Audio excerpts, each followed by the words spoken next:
表姨夫，这是查抄的物品清单，您过目。啊。这大补丸的解药，府中里里外外、上上下下都搜了个遍，还是未能找到。这怎么能行啊？大补丸解药是最重要的东西啊！皇上说了，掘地3尺也要找出来。继续搜。是，卑职这就亲自带队再去搜一遍。快去。你走。这，赤树姑娘，这是查抄的物品清单，您长长眼，过过目。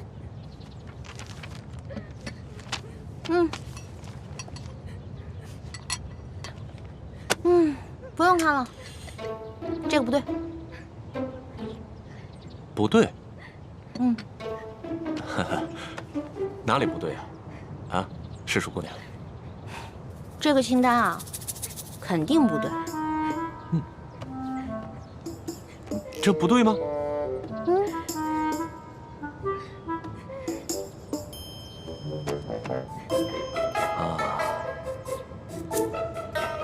好，赤树姑娘，咱们能不能借一步说话？好啊。走。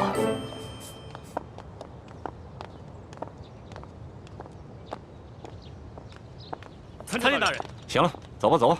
这，走。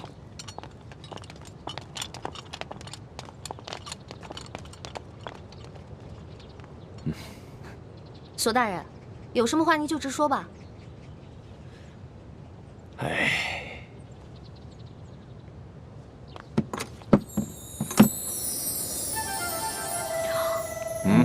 哇，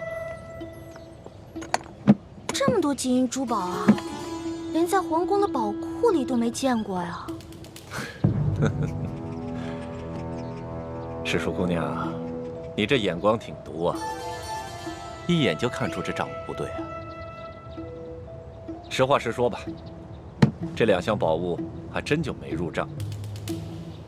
咱俩来鳌拜府也不能白辛苦这一趟吧？咱们2:1天作5，把这2箱宝物给他分了，这样如何？分了，这不太好吧？这有什么不好的啊？这皇上命咱们俩来查抄这鳌拜府，其实就是想赏咱们俩一个发财的机会，这你都不懂吗？那也是，咱就别跟皇上客气了。是啊，那咱跟皇上客气什么呀？啊，那这样，一会儿你找个人啊，帮我把这箱抬到永乐斋去。没问题啊，这个包在我身上，你就不用担心了啊。那世淑姑娘，这些账目可对了？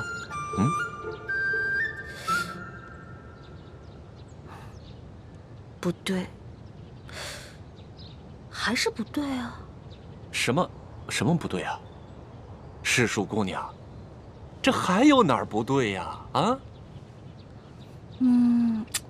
这个不对。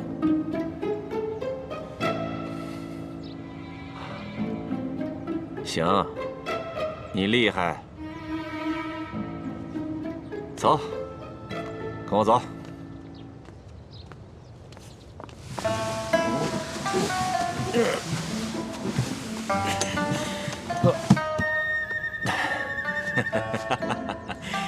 哎呀，世淑姑娘，这是我藏的最后1箱的宝物了，啊，没入账的宝物了。哎，这个箱子里也没有。鳌拜到底将铜匣子放到哪儿了？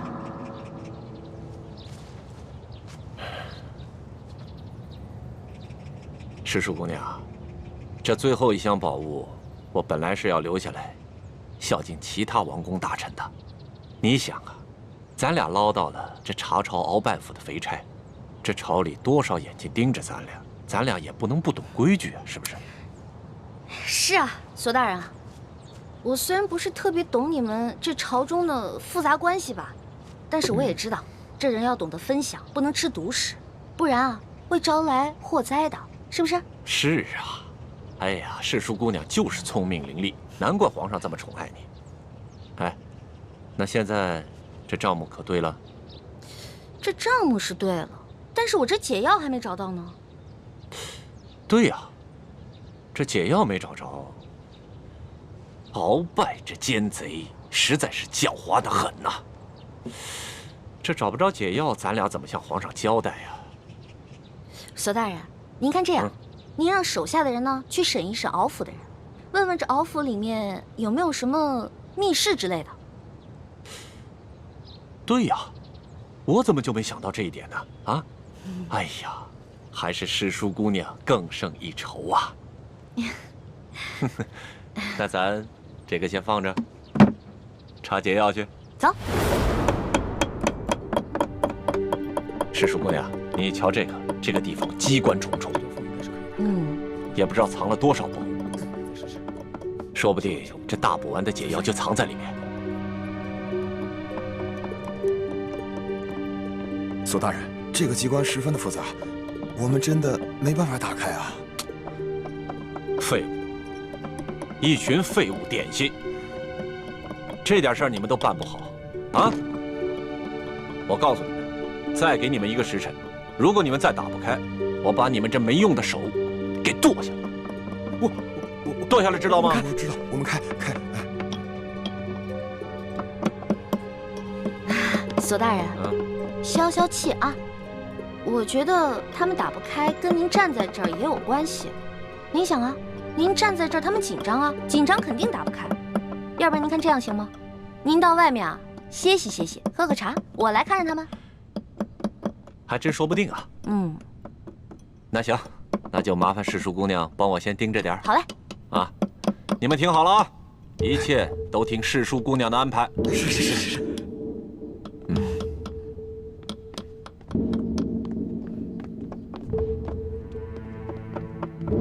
诗书姑娘，这个机关设计得非常巧妙，我等真的无力打开啊！是啊。我看看。啊，您看看。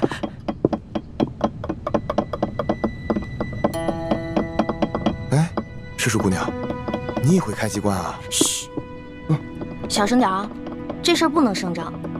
这个机关我要是开不了的话，你俩手可就保不住了啊！是，我们不说。我这次要是开不开的话，千万别怨我啊！不会，能开。来，您请。您请。天灵灵地灵灵，保佑我一定要开啊！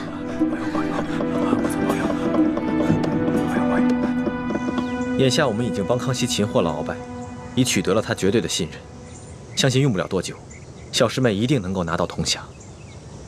真没想到，事情进展得这么顺利。这10几年来，我们一直没能完成的任务，居然被你们几个月之间就完成了。看来你跟易欢真是我大明的福星，受天之庇佑啊！等找到铜匣，樊师妹和叶师弟再拿到1号金钥匙以后，我们就能取出藏宝图，招兵买马。到了那个时候，光复大明的大业就成功一半了。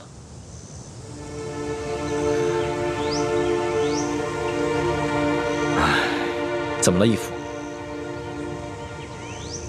有件事情藏在我心里已经很多年了，我现在告诉你，你也要把它藏在心中，不能告诉任何人。义父，请讲。孩儿定当守口如瓶。你可知道，我为何让你们活捉孙府？为了清除逆党，同时追查二哥四星的下落。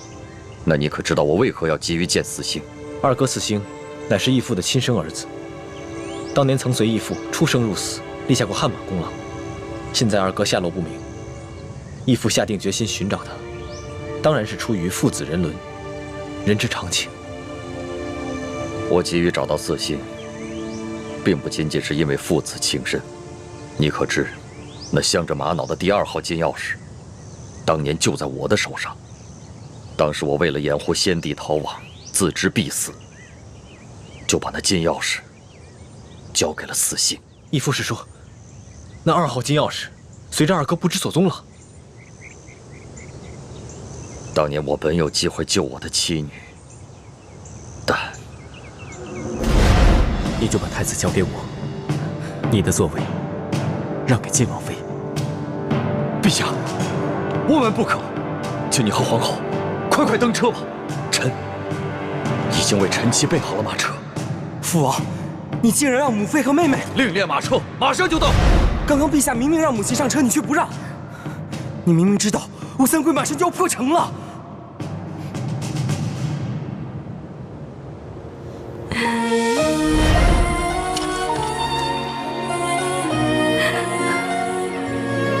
什么？你要抛下母妃和妹妹不管？国难当头，顾不了我们自己的家。爹，可是没有可是，执行军令。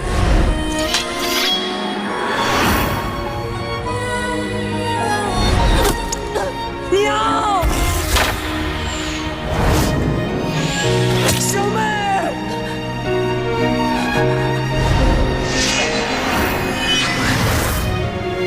从今往后，你不再是我爹。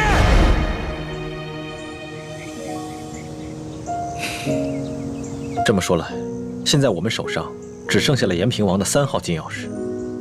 就算找到了铜匣和1号金钥匙以后，也都于事无补了。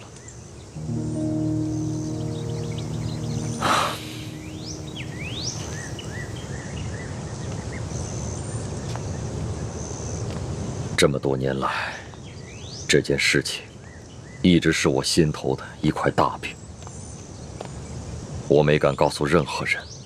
但现在，我不能不如实向太子禀报。都怪我耽误了光复大明的大业。义父千万别这么说。义父为我大明，为我朱氏，已经牺牲的够多了。义父，等我们找到铜匣和1号金钥匙以后，我们再一起寻找二哥的下落。死刑多年来杳无音信，我怀疑，如今他早已不在人世，要不然就是故意隐藏起来，以此来惩罚我当年的狠心。义父，我们一定会找到二哥的，而且我相信，总有一天，他会理解你的苦衷，而苍天定会庇佑我大明。皇祖母，这只是一个小小的答应，居然敢动手打皇上。更不可思议的是，皇上居然还不予追究，还破例给他封了一个什么笔墨侍书的职位，给他加倍的疼爱。岂有此理！岂有此理呀！小小的笔墨侍书，竟敢在大庭广众之下去打皇上！李德福，这怎么？你怕皇上怪罪，不敢食言？回太皇太后，不是奴才不敢直言，当时奴才和索大人还有宫里的内侍，全都低头跪在地上，只听见一声清脆的响声，没有看清到底发生了什么事啊。那其他人呢？都没看见？这个奴才就不知道了。那声巴掌响，是皇上自己打了自己一下？当然不是。那就是皇上打了李一欢那个贱婢一下。也不是。这也不是，那也不是，你现在就跟本宫说清楚，这一巴掌到底是怎么回事？皇后娘娘，奴才是实话实说，当时确实奴才没有看见李欢打了皇上一巴掌。这皇上有严令我们不许多嘴，所以奴才不敢妄加猜测呀。你这个老滑头！李德福啊，看来你真是有点老眼昏花了，该瞧到的你都没瞧到。太皇太后恕罪，奴才该死，请太皇太后责罚。李德福，你可是这宫里的老人了啊！你说说，冒犯了皇上，该当何罪？回太皇太后，冒犯皇上，那是死罪。那动手打了皇上呢？这奴才在宫中30多年了，还从未见过如此胆大包天、不知死活之徒，所以无旧例可循。但显然当处以极刑，诛灭9族。李德福啊，你若不是皇后禀报了哀家，你还在那儿装聋作哑呢。奴才该死，奴才该死！哎呀，李德福啊，李德福，你服侍了哀家已经整整30年之久了。你可知哀家当下最担心的是什么？最害怕的是什么？奴才不敢妄加猜测。鳌拜专政，让我担心，但是我不怕。这吴三桂以兵自重，哀家也担心，但是也不怕。哀家最怕的是这宫里头再出现一个像董鄂妃这样的狐妹子，怕会毁了皇上，毁了我大清江山呐！太皇太后，您请放宽心，那李易欢她成不了董鄂妃，她是个汉女，况且自幼又定了亲，一旦她的未婚夫出游回来，那李欢就该出宫完婚去了。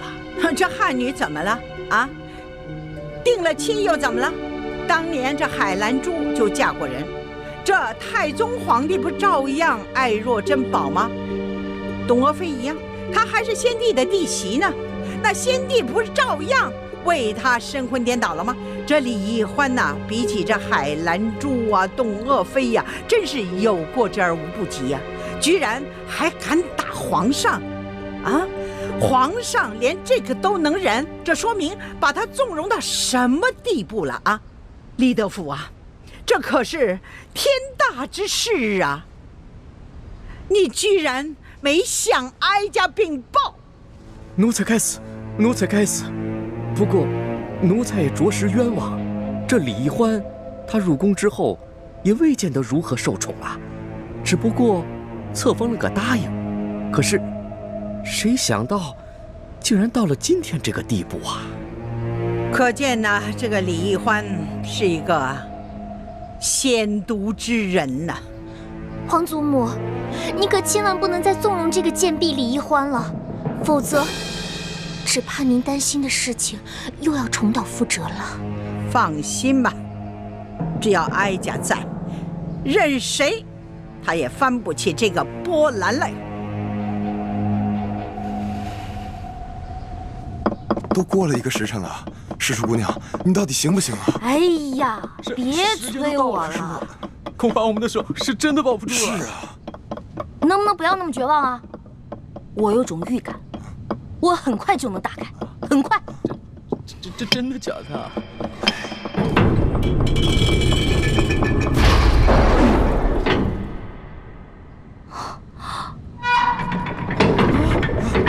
这个时辰了还没打开吗？天哪！我打开了，我打开了！世叔姑娘，你可太棒了！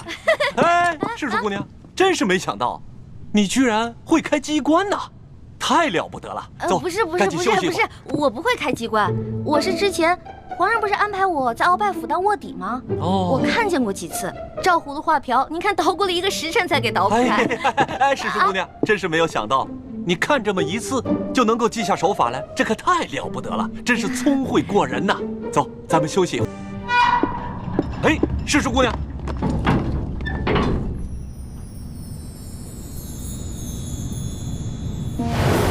你们俩把工匠带走，给他们打赏，快！知。没想到啊，这鳌拜老贼的密室，珠宝多的比皇宫还多。可不嘛。哎，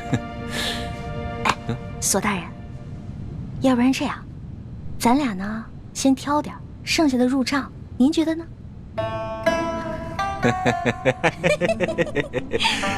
这和世叔姑娘一起办案，真是太开心了。是，您那边，我这边，怎么样？行动！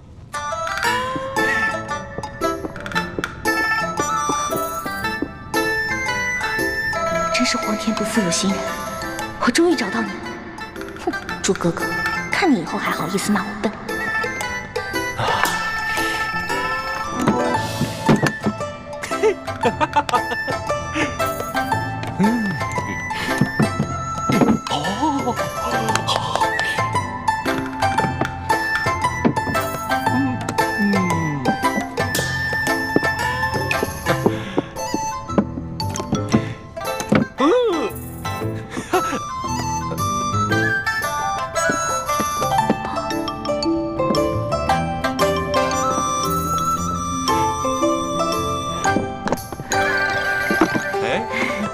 石树姑娘，你这就挑好了？当然了。再多挑点吧。哎，不了不了，我挑的已经够多了。索大人，您再接着挑点呗。我呀，哎呀，我想起来了，不对呀。怎么了？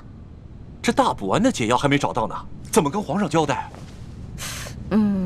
那您要不要再带着手下人继续看看？您看这天色不早，我挑的已经够多了，我先撤了。好嘞，那我送你出去。来来，谢谢索大人。慢点，慢点，慢点。好好好。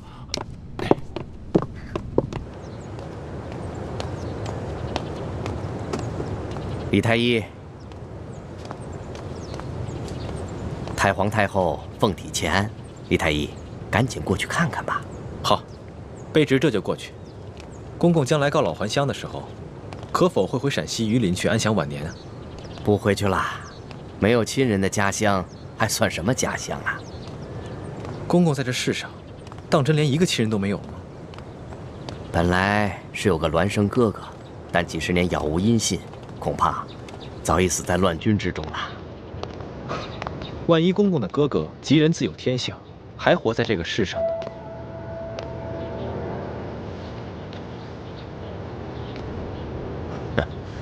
怎么可能呢？在这世上，怎么可能有那么好的事呢？啊，快走吧，太皇太后还等着呢。看来，他还是很渴望亲情的吧？如果义父出面与他相认，他一定会很惊喜吧？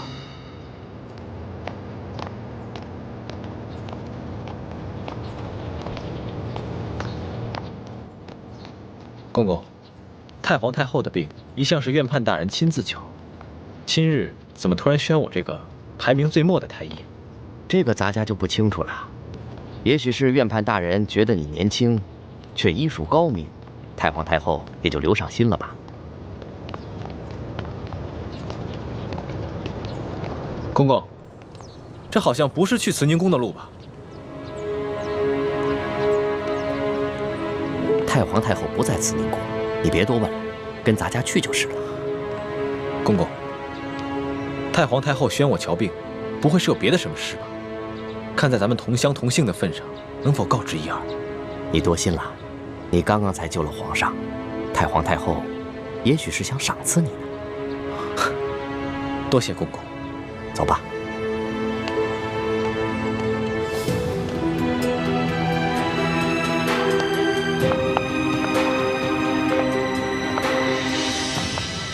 厉贵人，您吉祥。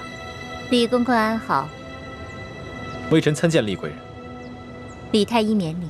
谢厉贵人。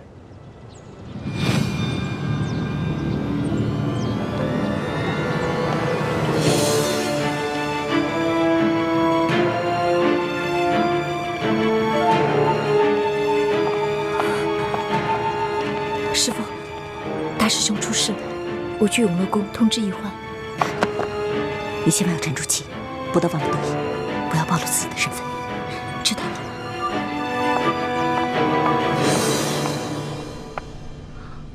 吗？踏破铁鞋无觅处，得来全不费工夫啊！如果朱哥哥看到这个铜匣子，一定会惊喜万分的。到时候我就将找到铜匣子的过程说得惊心动魄，让他们以后再也不敢小瞧我这个小师妹了。哼！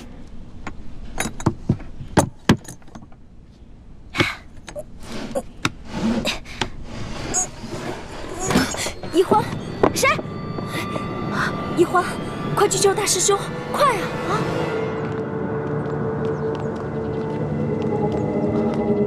李公公，太皇太后不是宣我来看病的吗？怎么把我带到这儿来了？有什么事情先进去再说啊！开门。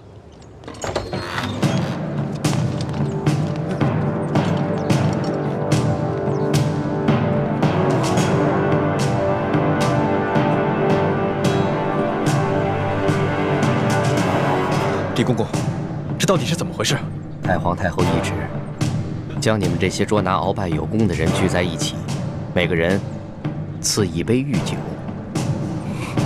龙小弟，我求求你去救救我哥哥，还有那些工人吧。他们犯了什么错？他们不就是看我打了你一巴掌吗？可是，他们就要因此失去自己的性命吗？这不公平啊！朕已经吩咐过所有人守口如瓶了，没想到还是传到了太皇太后的耳朵里去了。现在太皇太后已经下了懿旨，朕也不好公然对抗她的权威啊。太皇太后的权威，难道比那些人的性命还要重要吗？太皇太后要维护的是皇权的威严，这是紫禁城，有很多规矩，不仅这里的大小奴才要遵守，连朕也必须得遵守。祸是我闯的，跟他们没有关系。之前打了你一巴掌，你打我吧，打我多少下都行。你别闹了，你以为这是小孩子过家家呀？现在做什么都来不及了，太皇太后不会放过你的。等她处理完你哥哥那些人，就会轮到你了。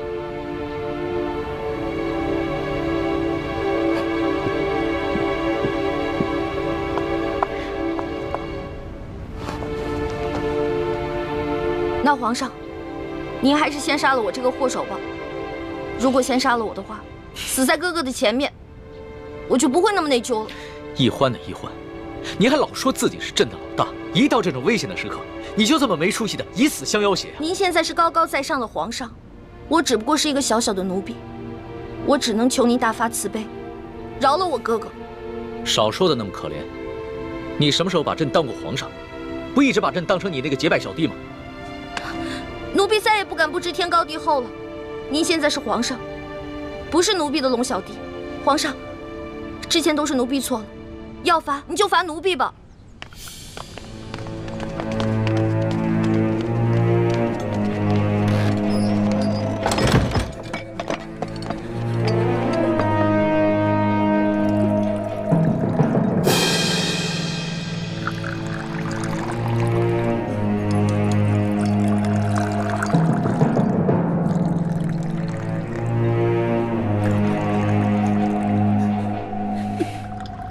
你先起来吧。我不起。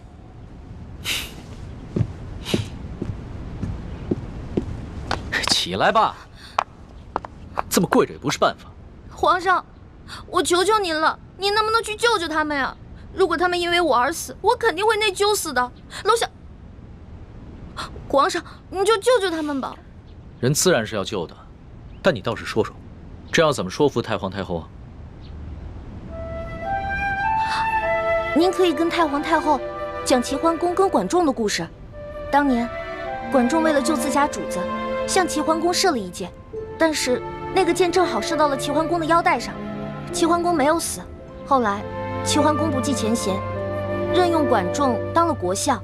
管仲感激涕零，倾尽一生的才华，辅佐齐桓公，最后成为春秋五霸的首位。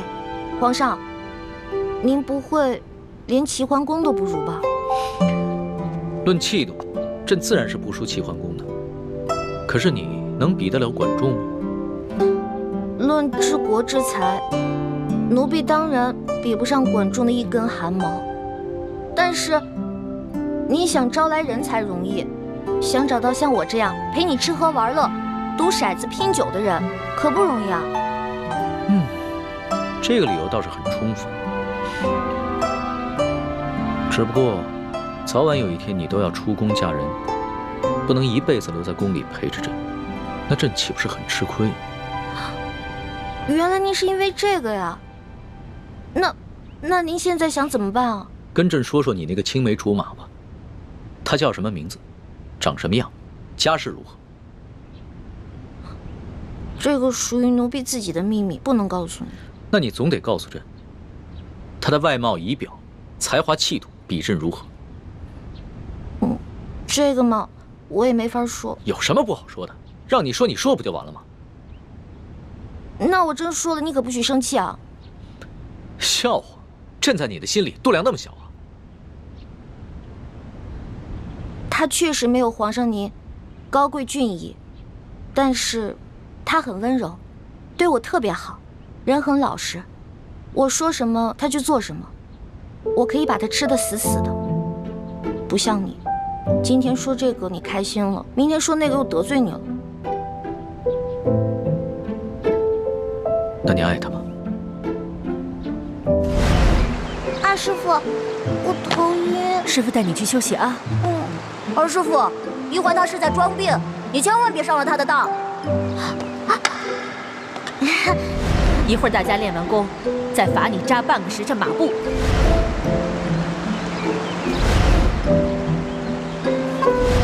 玉欢妹妹，你别生我的气了好吗？欢妹妹，这个给你，我们和好吧。核桃酥。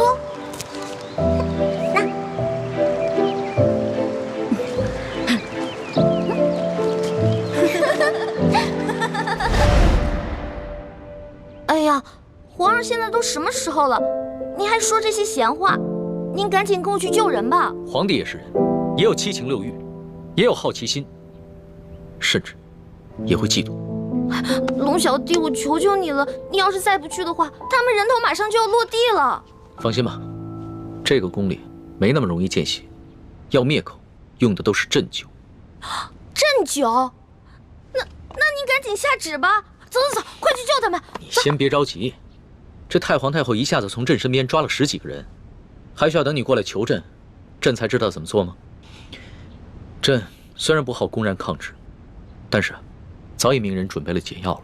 真的？那你不早告诉我？不对，你是不是得需要什么条件才能给我解药？当然。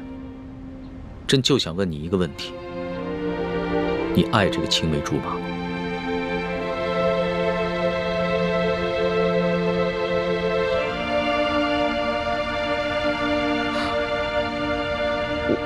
我不是不告诉你，说实话我也不知道，我只知道我们是青梅竹马，从小他就对我特别的好，以后我肯定是要嫁给他的。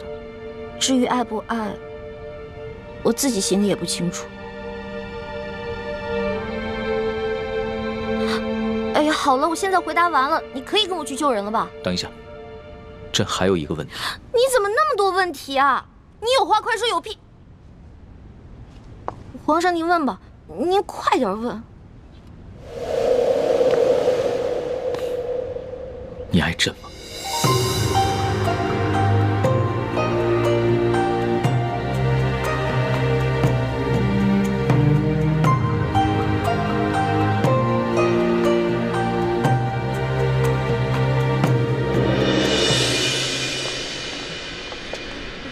这是太皇太后赐给你们的御酒，你们每人各取一杯，享用吧。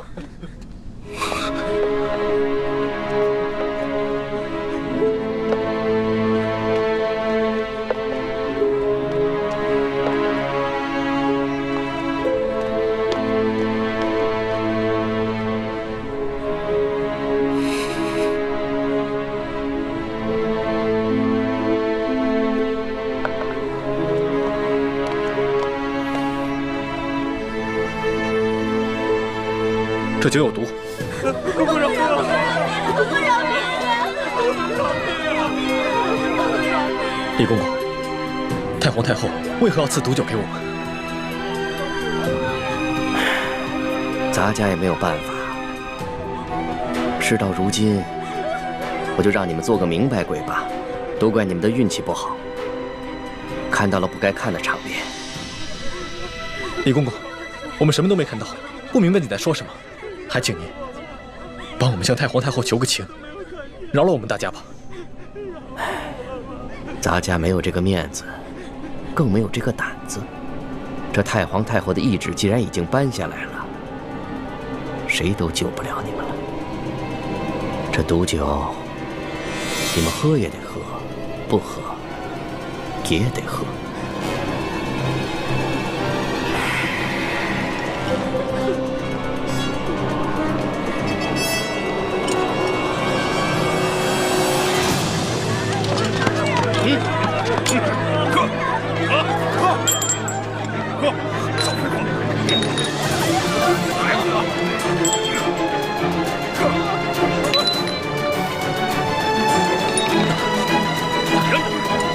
李公公，我有重要的话要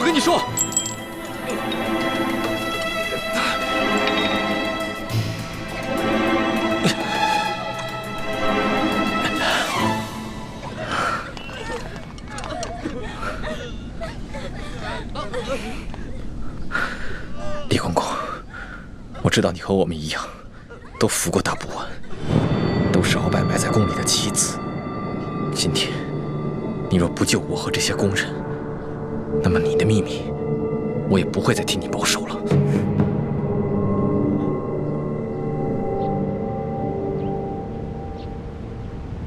为什么不回答朕？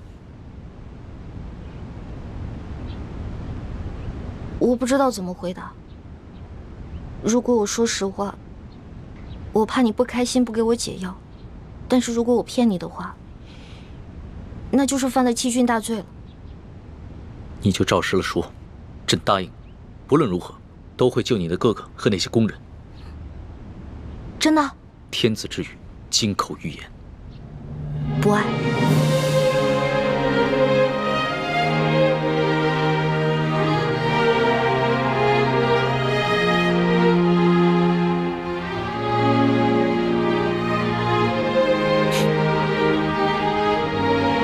这两个字说的真干脆，丝毫不顾及朕的感受。我之前就跟你说过，皇上是这个天下最不值得女人爱的人。可是作为老大，也许我会爱上结拜小弟龙三，但是作为奴婢，我永远都不可能爱上皇上。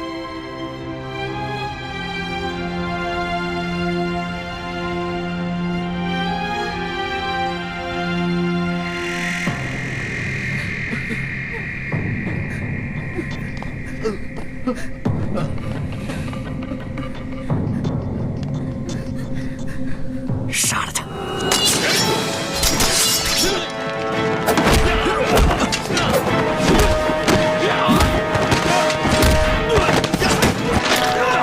李德福，想不到你要杀我灭口！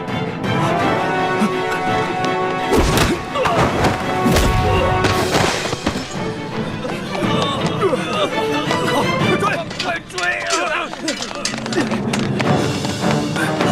站住！快！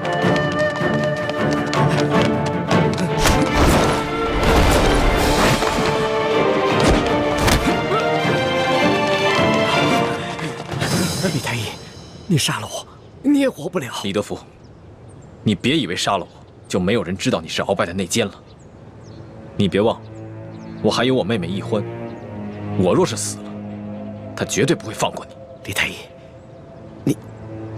你我都是同乡又同姓，我本来是想照顾你的，可是太皇太后这懿旨一下来，我们这些做奴才的，除了照办还有别的办法吗？我救了皇上的性命，又助皇上擒拿鳌拜，立下大功，太皇太后怎么可能不分青红皂白，就要置我于死地？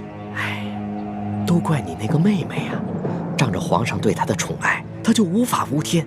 我在这宫里都已经几十年了，我从来没有看见过哪个宫人敢打皇上的。易欢呢？现在怎么样了？我不知道，但我知道太皇太后不会放过她。李太医，你先把我放了，继续替我保守秘密，让我去向太皇太后求情，我尽量求情，你看怎么样？那些宫人呢？哎呦，这都什么时候了？咱们都泥菩萨过河，自身难保，哪还有闲心顾及他们呀？不行，我不能眼睁睁看着这么多无辜的人丧命。我要见皇上。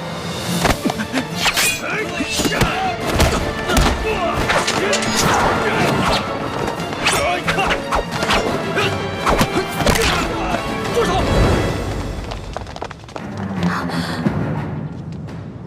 皇上，微臣参见皇上。凭什么？李太医，朕赦你无罪。你现在马上和索额图去解救那些中毒的宫人。微臣遵旨。这，快！李德福，这差事你办的可真是用心呢。皇上恕罪。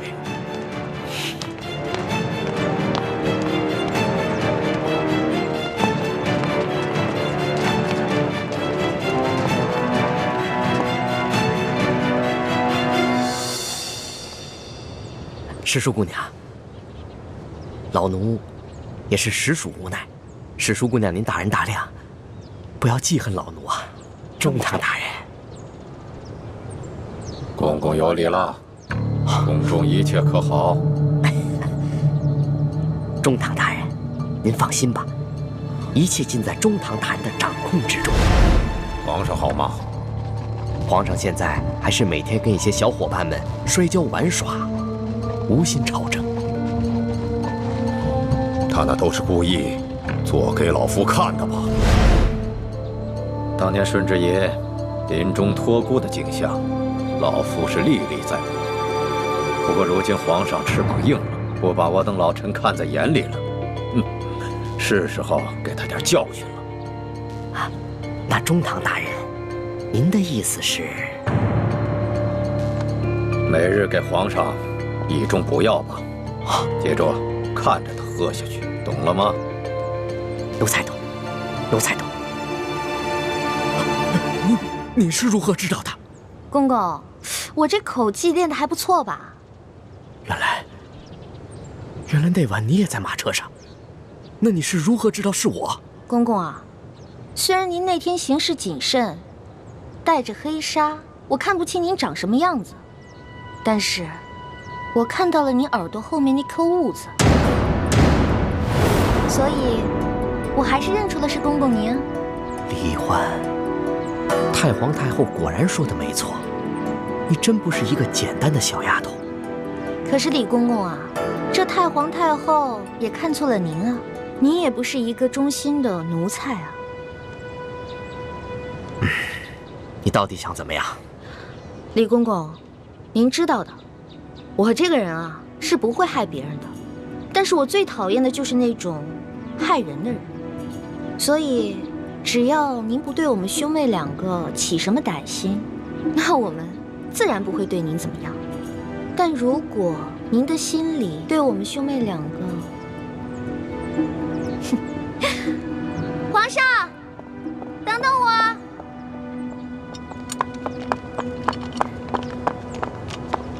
龙小弟，谢谢你啊。其实就算你不求我，我也要救那些工人们。虽然这会让太皇太后特不高兴，但是朕已经擒下了鳌拜，真正亲政，朕必须坚持己见。不过这个李公公实在是太讨厌了，向太皇太后告密的人肯定是他。这个朕怎么会不知道呢？但是李德福10岁就进宫了，侍奉过3代君王。太皇太后对他十分宠信，打朕小的时候啊，就是由他把朕的一举一动汇报给太皇太后，这已经是惯例了。就算朕有不满，也无可奈何呀。没想到皇上也有这么多的无可奈何啊！当皇上无奈的事情多着呢。对了，大补丸的解药你搜到了吗？我哥哥还没有完全的研制出来，估计这个鳌拜是想彻底让我和哥哥给他陪葬了。那怎么办？这鳌拜虽然已经擒下，但他毕竟是3朝元老，他的一生功过十分复杂，朕还没有想好怎么处置他呢。而且他的性子十分桀骜，无论如何，他都不肯交出大补丸的解药。龙小弟，我是你老大，自古啊，吉人自有天相，没问题的我。朕真的是没用啊，连你都保护不好。龙小弟，你可千万不要对我这么好，不然我会愧疚的。都快点，把药给我灌下去！把药赶快灌下去！快点，赶紧的，把嘴撬开！给我喂下去！快！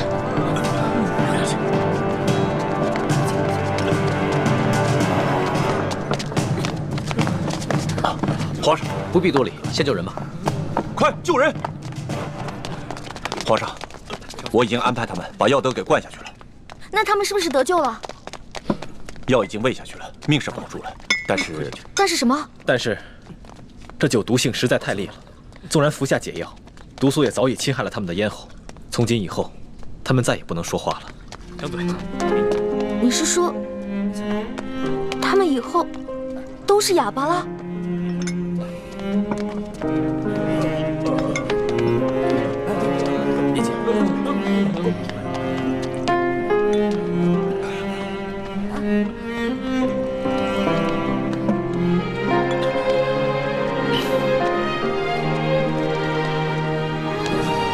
是我害了你，对不起，都是我害了你们。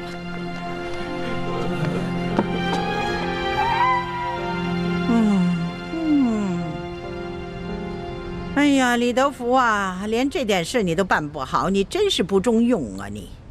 太皇太后，您息怒，奴才跟纳赛正要把事情办好的时候，皇上跟李易欢突然来了。皇上让奴才放人救人，奴才哪敢不遵从啊？哎呀，皇上是中了李易欢的毒了，中毒不浅呐。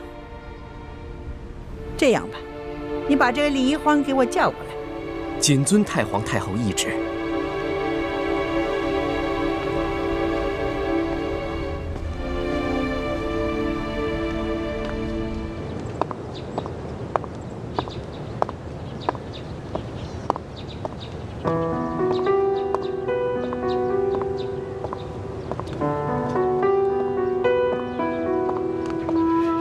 龙小弟，没想到我冲动打了你一巴掌，居然害了这么多无辜的人。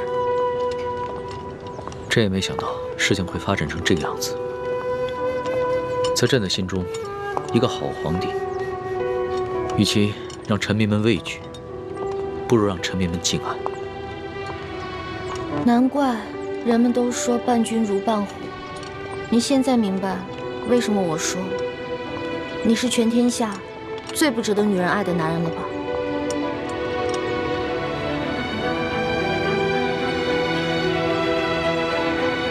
易欢，朕知道这件事情在你心里一定留下了很深的阴影，你更不可能会爱上朕了。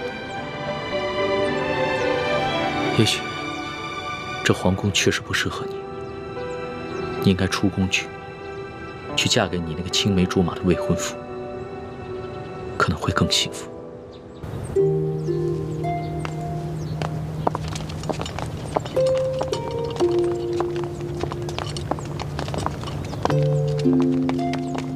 奴才参见皇上。李德福，你可真有眼色呀，还敢过来见朕！皇上恕罪，奴才知道，皇上现在心情烦躁。不过太皇太后宣世淑姑娘去那个慈宁宫觐见，奴才不敢不传呐。皇上，太皇太后不会想赐奴婢一杯御酒吧？没事，别害怕，朕陪你一起去。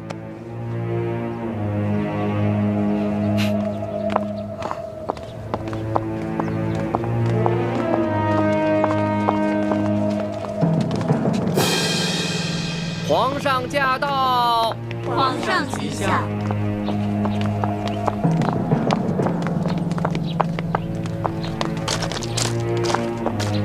平身吧。谢皇上。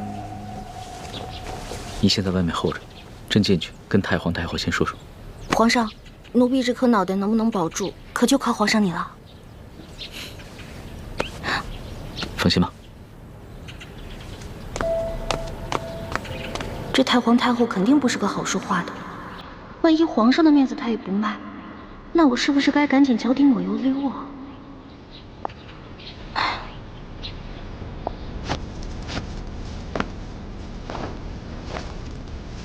皇祖母吉祥。起来吧。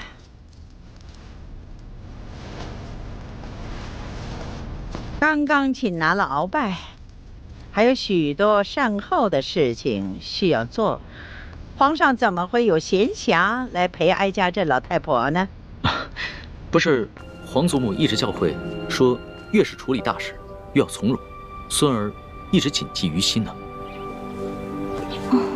幸亏爹和师傅没有先见之明，别的功课都任由我偷懒，却逼着我狠练轻功，关键时刻果然能够救命。可是我千辛万苦才得到的铜匣，还有那么多值钱的珠宝还在永乐寨，这可怎么办啊？哎呦，管他的，也顾不上这些身外之物，先保住小命了紧。难怪鳌拜会栽在这个小丫头手里，都这个时候了，她居然一点儿也不慌了。哎呀，皇上，你亲政了，哎，有许多事情呢可以自己做主张了，也用不着哀家这老太婆唠里唠叨了。皇祖母何出此言啊？孙儿心里极是惶恐，不知孙儿有什么地方做错了，还请皇祖母垂询。得了，去玩去吧啊！你们都退下。下去吧。皇上啊，听说你把李太医和那些工人们都赦免了。啊，是。这个李太医啊，擒拿鳌拜有功，又救过孙儿的性命，而且这些工人都是伺候孙儿多年的老人了。孙儿心里极是不舍，所以就赦免了他们。朕少造一些杀念，也是为了皇祖母积福天寿嘛。哎呀，皇上啊，你可是刚刚亲政啊，就如此妇人之仁，以后怎么立威啊？你那个叫什么李义欢，这个小小的答应，他当着众臣的面打了皇上一巴掌，而皇上竟然不仅不惩罚他，反倒给他还特设了一个笔墨侍书的女官员的位置，还给他赐了一个永乐斋。哎，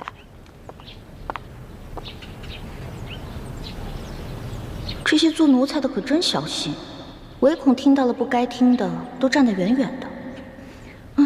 我可顾不了那么多了，我得认真的听着，万一龙小弟顶不住了，我好赶紧溜啊！皇上，你这法度尊严何在呀？哀家本来想协助你处置这些事，没料到你已经特赦了他们。你眼里还有哀家这个把你从小苦心养大的，把你扶上皇位的老祖母吗？你全然不顾哀家这副老脸了。皇祖母息怒，若是因为此事伤了皇祖母的凤体，那可真是孙儿的罪过了。皇上若眼里还有哀家，就立刻下旨赐死这个李义欢。好狠的老太婆，果然还是不肯放过我。龙小弟，如果你保不住我，那我就只能发个讯号，通知祝哥哥和我一同撤离了。那你从此之后就再也见不到我。你可不要怪我绝情啊！谁叫你这个皇帝当得这么窝囊，连自己的结拜大哥都保不住。孙儿自小就没了父母，全凭皇祖母的疼爱，才将孙儿一手养大。孙儿对皇祖母之心，那是天地可见的。此事，孙儿可能处置上有些不当，但绝无半点忤逆之心啊。唉，罢了。皇上呢是仁慈大度，也是正当年少多情嘛，也难免呢迷了心性，失了分寸。起来吧。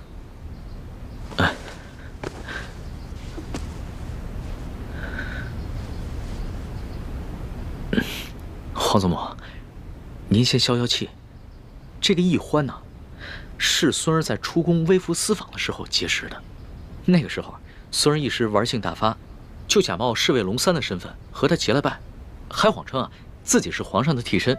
没想到他还真信了，所以他后来才打了孙儿一巴掌。其实吧，他不是冒犯龙威，他只是把孙儿当成了他那个假冒皇上的结拜小弟了。他居然不知道你是皇上？是啊，这个义欢出身草莽，没见过世面，性子又天真烂漫。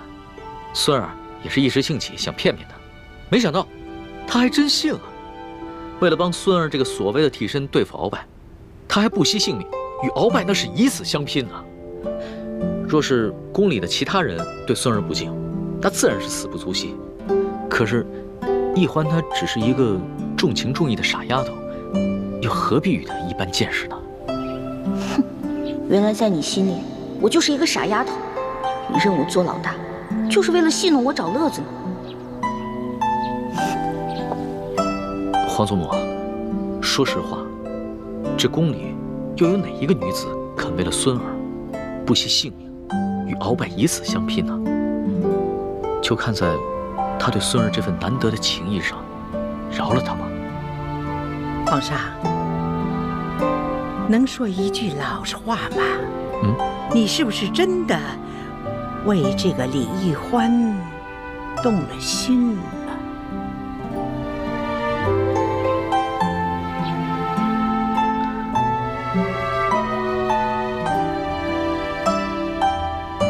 皇祖母，孙儿刚刚真正亲征未久，内有鳌拜的余党未能清理，外有三藩做大，还有钱明余孽组成的反清联盟，时刻威胁着我大清江山，所以孙儿不敢沉溺于儿女私情，对任何女子都不会真正动心的。龙小弟，原来你对我果然不是真心，这样也好，咱俩互不相欠。哦，哀家以为啊，这李易欢是一个狐妹子，让皇上迷失了心性。这样听起来呢，哀家也就放心了。至于这李易欢是要杀要赦，那就看皇上的了。皇祖母啊，这孙儿还有一事相求。这易欢呢，他娇俏可爱，天真烂漫，就像一个开心果，所以孙儿想把他接着留在宫里，让他伺候。你怎么又绕回来了？皇上啊，你小小的年龄，承担起大清朝的重任，哀家想想都心疼。皇上什么时候做到不动真情，不误国事，那你就真正的成长了。皇上，你看这后宫有那么多的小丫头，你叫哪个不是啊？非得她这个李易欢不可吗？她有何等的姿色呀？何等的本事？皇祖母，这易欢真的是非比寻常的女子，孙儿求皇祖母成全。这个李易欢是不是在门口候着呢？那就叫他进来吧，让哀家见识见识。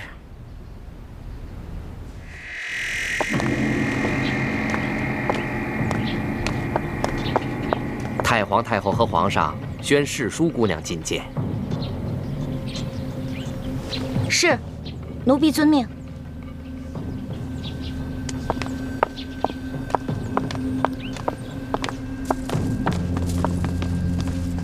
太皇太后，皇上，世淑姑娘觐见。太皇太后吉祥，皇上吉祥。果真是一个灵秀的人儿。你盯着哀家做什么？奴婢只是好奇，原来太皇太后长这么好看呀，慈眉善目的，就跟画里走出来的观音菩萨似的。你不必在这里花言巧语。李易欢，你可知罪？奴婢知罪。你知什么罪？讲来给哀家听听。奴婢白长了一双眼睛，没有认出来皇上就是货真价实的真龙天子。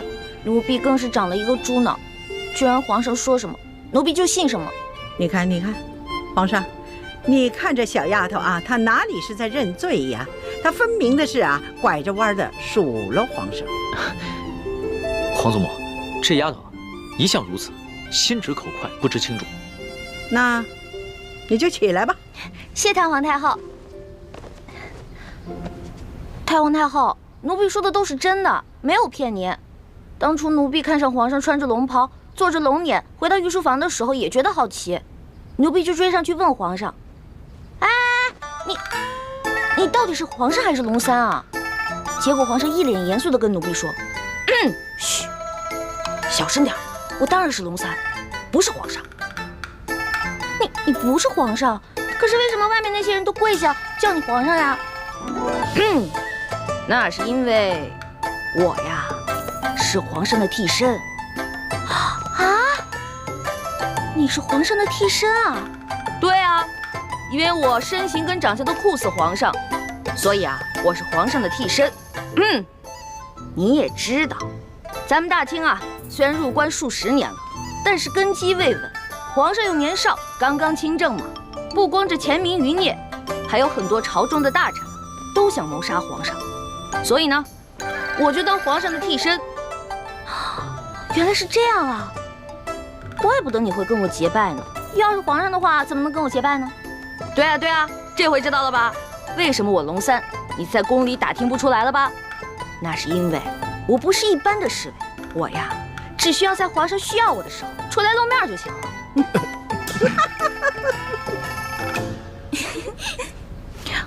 太皇太后，你们都笑什么呀？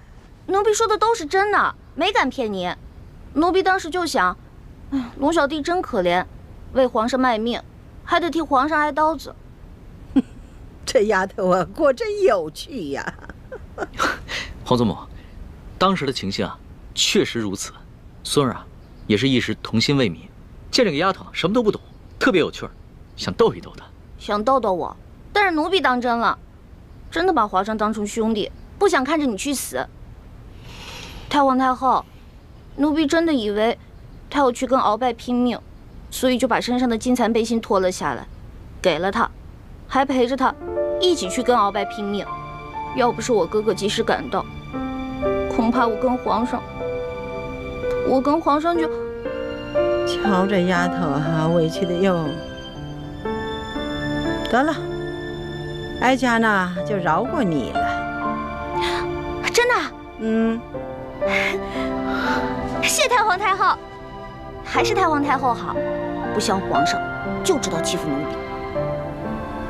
哀家听说你在大庭广众之下，当着那么许多的大臣们的面，打了皇上一巴掌，是吗？哀家着实的恼怒啊！没想到，就像皇上说的，你只不过就是一个不懂规矩，而且呢，还对皇上有恩有义的一个小傻丫头。所以太皇太后，您的意思是，可以饶恕奴婢啦？不，你毕竟打了皇上，你这叫犯上啊！要是对你不进行惩罚，哀家和皇上的威严何在呀？太皇太后，您还要罚奴婢啊？哀家对你呀，是死罪可免，活罪就不能饶啊。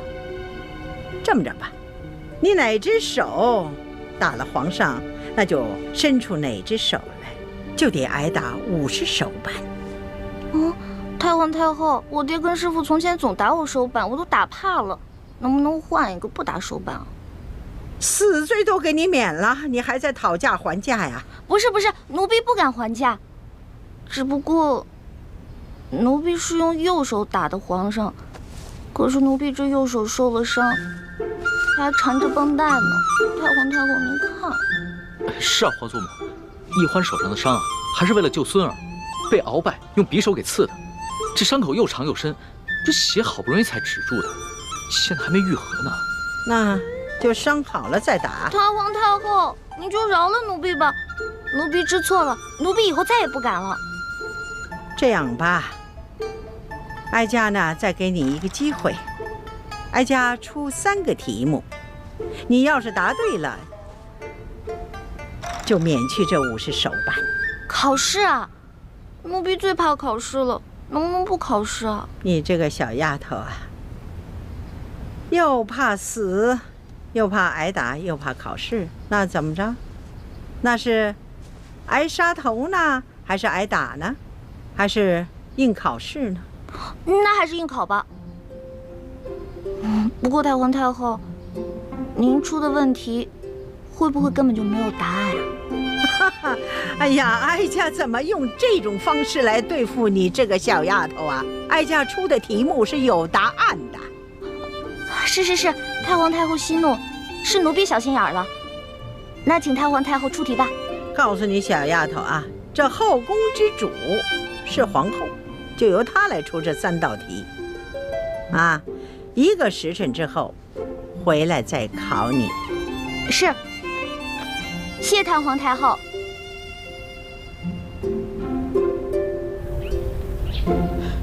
皇祖母，你就这么轻易的放过李易欢那个狐妹子了？不放过她又该如何呀？就算是灭了她，你想想，皇上也不会亲近你，更会疏远你的。哀家也会遭到一生的怨恨的。那您就不担心李易欢继续留在宫中祸害皇上？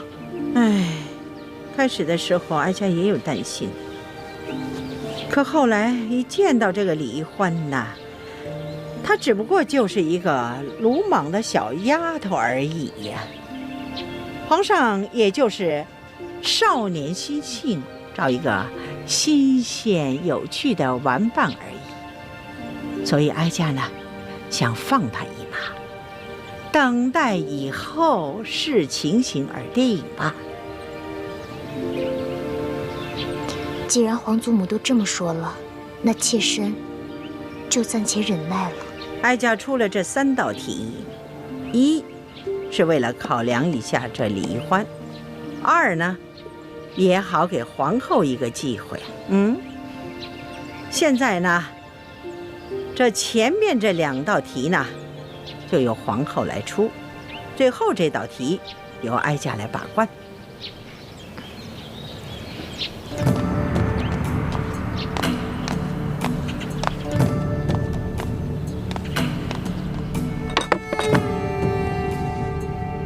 好，这第1道题呢，你要用一根绳子，把这块冰从这个碗里挪到那个碗里。这么简单啊？不简单，条件是不能用这根绳子拴住这块冰。那我可以用其他的东西帮忙吗？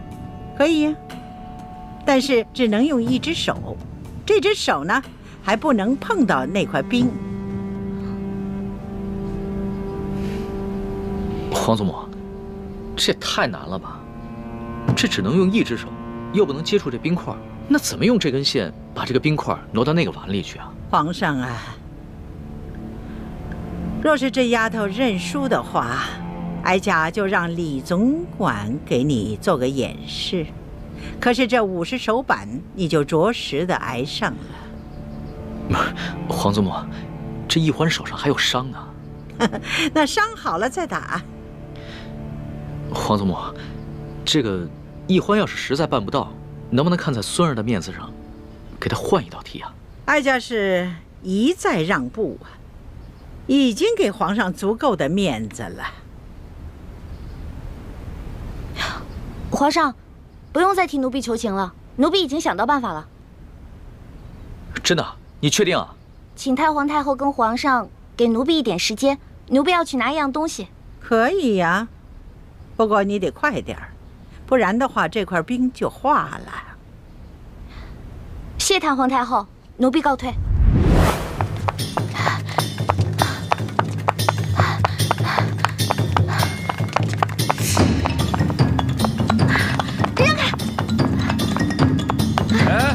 谁家野孩子呀？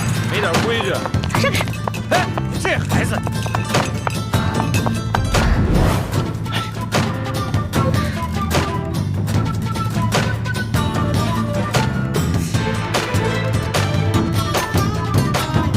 这丫头怎么还不回来？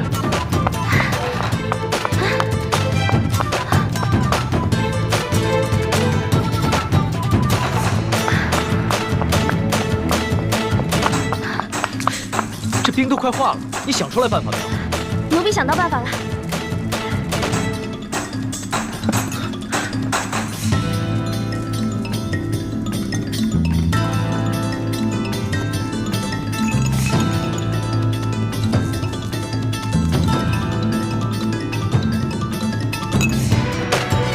好了，稍等片刻就可以了。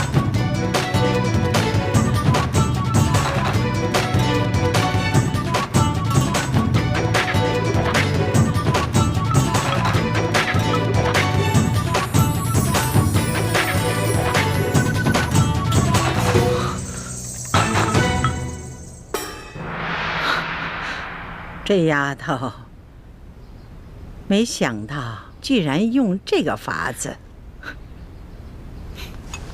你这罐子里边装的什么东西啊？这是奴婢抓紧一切时间从御膳房拿了一罐盐。哦，朕明白了。朕以前学的功课里边也有这一门知识，只不过刚刚情急没有想起来。易欢，想不到你还挺博学的。皇上千万别夸奴婢了。从小到大，奴婢不喜欢好好学习，但是什么都学，只会那么一点点，杂而不精，跟博学二字万万沾不上边儿。奴婢之所以知道这个办法，是因为小的时候，在冬天啊，奴婢喜欢跟自己的哥哥用盐水呢冻冰人儿，所以才知道这个法子的。好啊，小丫头，这第一道题就算你过关了。哀家接下来再考你第2道题。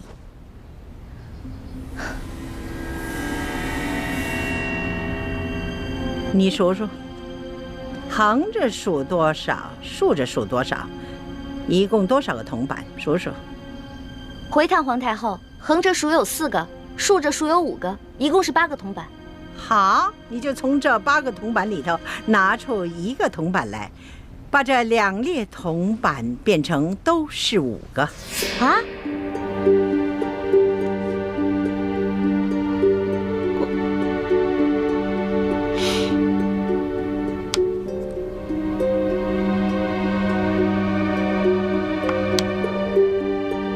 可是这不对啊，横着就变成5，竖着变成4个了。哀家给你1炷香的功夫，你要是再猜不出来，那就算你输了。完了完了！小的时候，奴婢不想好好学习，老在师兄师姐面前捣乱，而师傅们总是吓唬我，把戒指高高举起，轻轻放下。啊，这下好了，以前没挨多少打，现在又全给补回来了。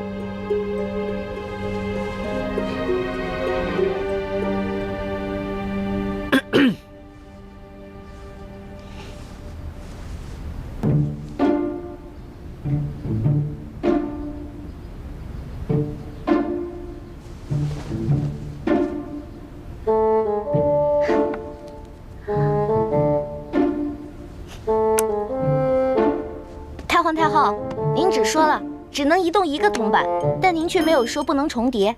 您看奴婢做的对不对？哎呀，小丫头啊，这是你自己想出来的，还是有人帮衬你作弊呀？太皇太后恕罪，其实是皇上先想出来的，然后告诉了奴婢，奴婢才说出答案的。你这丫头，朕好心帮你，你还出卖朕。皇上，对不起，如果这道题没做出来是小事儿，但是如果因此欺瞒了太皇太后，那可是犯了大罪。皇祖母，其实呢，孙人也就是摆了个手势，不能算是作弊。再说了，这道题啊，它本来就简单，孙人就算不提醒易欢，易欢他自己也能想出来的。你这易欢小丫头，她若是不承认，你皇上也不承认，那哀家再怀疑也逮不着你们的把柄。罢了，就看在你这小丫头诚实的份上，这道题就算过了。谢太皇太后，太皇太后，您人真好，就像画里走出来的观世音菩萨转世似的。净说漂亮话。好了，哀家呢，接下来再给你下第3道题。不过呢，皇上，你就不能再度的帮衬作弊了。孙儿明白，这第3道题，孙儿绝对不会再帮他作弊了。你如果再作弊，当然也算输。这第3道题，小丫头，你听好了啊，什么事情别人都能做得到，偏偏你自己做不到。这个吗？奴婢知道了，除了奴婢，其他人都能杀了奴婢，唯独奴婢自己不能杀了自己。好，这个答案好。皇祖母，这一关易欢算是过了吧？哎呀，皇上啊，不要高兴得太早了。你想想啊，一个好好的人，他为什么平白无故的去杀人呢？当然了，每个人都有能力去杀自己，只是呢，看他愿意不愿意杀自己。所以呢，这个答案不对。这道题的答案不对啊？当然了，这个答案呢是需要有人来演示的。太皇太后，奴婢现在脑子都成浆糊了，实在是想不到答案。看来你是自愿认罚了。皇祖母，虽然也不敢再为奕欢求情了，虽然只是希望你能多给奕欢宽限1日的时间，让奕欢自己回去好好想想。好啊，那就看在皇上的面子上，就宽限你1天。为了不让别人给你帮衬作弊，哀家就要把你留在慈宁宫1天。待到明天这个时辰，你要是再答不上来，那就要着实挨打了。谢太皇太后。李欢这个小丫头，真够机灵的啊！轻而易举的就解了这几道题。原本妾身出的第2道题是可以难住李奕欢的，如果不是皇上相助，只怕他早就输了。皇后不要这么想，即使是皇上没有相助，这李奕欢他也会答得出来的。只不过是呢，多花些时间罢了。幸好皇祖母出的第3道题把他难住了，就算他想了3天3夜，也未必想出答案。只是，又怕这一夜之隔，又有人给他送答案去了。只要皇后你知道哀家为什么出这3道题的目的，就可以了。为什么计较结果呢？如果这李奕欢没有想出这个答案来，作为皇后你该怎么做才会是最好的结果呢？鳌拜已经被打入天牢了，你难道还要替他卖命？我哪有替鳌拜卖命？我这不跟你一样被鳌拜逼着服了大补丸才身不由己的吗？我也就是偶尔替鳌拜传递一下消息，可我没有做过什么过分的事情啊。李太医，看在咱们是同乡又是同姓的份上，一定要替我保守这个秘密，可千万别出卖我呀。我们不出卖你，你就要出卖我们。奕欢打了康熙1巴掌，你为什么要跟太皇太后告密？这叫杀人灭口。冤枉啊，李太医！我虽然跟你一样受制于鳌拜，可是鳌拜说了，我是他内线当中身份最特别的一个，有什么事他单独跟我联系，除此之外别人毫不知情。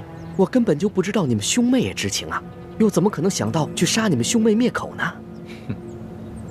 我跟奕欢毕竟是皇上安排在鳌拜身边的人，你是担心有一天我们知道了你是鳌拜的奸细，向皇上告密，所以才想借太皇太后的手先杀了我们灭口。不，李太医，我没你想的那么狠。既然皇上已经把鳌拜拿下了，没有怀疑到我，那证明你们对我没有威胁。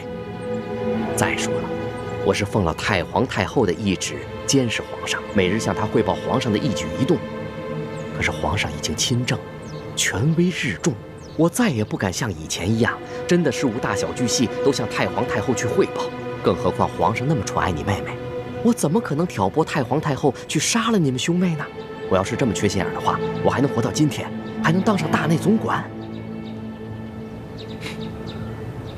不是你，那会是谁呢？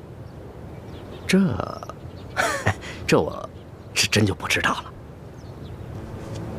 在皇宫里啊，这人际关系复杂着呢，你都不知道这背后谁拿着谁的钱，替谁办着事儿呢。好吧，我暂且相信你。看在咱们是同姓同乡的份上，这事儿就这么过去了。以后啊，我们要多多相互照应才是。对，相互照应，相互照应。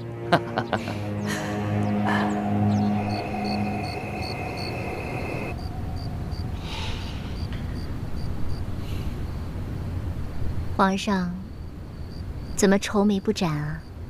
是在为奕欢妹妹烦心吗？太皇太后出的最后一道考题实在是太难了，朕想破了脑袋，也想不出答案来。妾身想来想去，也想不出什么办法。哎，雪嬷嬷，你可有什么好的主意啊？老奴也想不出来。皇上不必发愁，这朝中人才济济，皇上何不暗中召集几位心腹大臣，共同商议一下，集思广益呢？说得对啊，婉心，这后宫之中，就属你最温柔体贴。别的嫔妃啊，都嫉妒奕欢，巴不得暗中盼着奕欢出事，只有你，才是真心实意的对他。妾身一来是为了帮皇上分忧，二来是真的喜欢奕欢妹妹。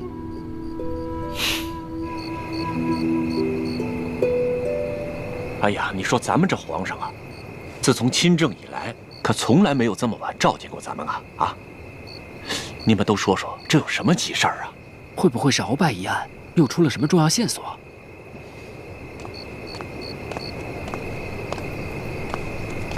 嘿，李太医，你也来了？哎，莫非是皇上他龙体欠安啊？哎，嘘，这话可不可乱说啊！小心，这叫祸从口出。明珠大人，哎，李太医，说什么？怎么回事？啊，皇上突然差人传来口谕，让卑职火速觐见，却没有说所谓何事。哦，行，进去吧。走，明珠大人请。请啊，诸位爱卿，朕深夜召诸位前来，是因为朕碰到了一件为难之事，朕思虑了许久，都没有想出答案，所以啊，想听一听诸位爱卿的高见。敢问皇上是何为难之事啊？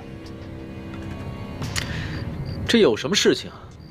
是只有其他人能做到，而自己却偏偏办不到的。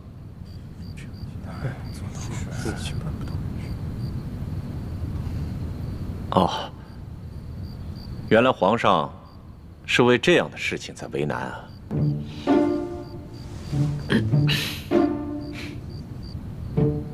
有了，比如说，别人可以杀得了我们，但是我们杀不了自己。这个答案不对，这个答案只是诡辩。我们每个人都有能力杀了自己，而不是绝对做不到。这个答案必须是别人可以示范出来给大家看，而自己却偏偏无法效仿的。皇上，不知皇上怎么突然问起这么奇怪的问题，还这么着急，想要知道答案？这其中缘由，朕不便透露。诸位爱卿只要好好开动脑筋，帮朕解忧就行了。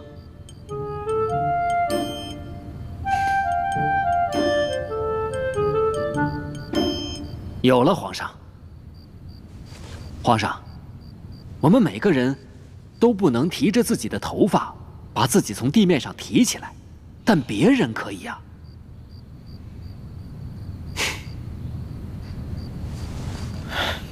这个答案也不行。出题之人只怕会说，我们每个人只要轻轻一跳就可以离开地面，为何还要把自己的头发给提起来？所以啊，这个答案还是过不了关的。皇上，此等古怪刁钻的问题，实在是难有标准答案。究竟该怎么回答，完全要看出题的人是否在故意的刁难。皇上，这出题的到底是何人？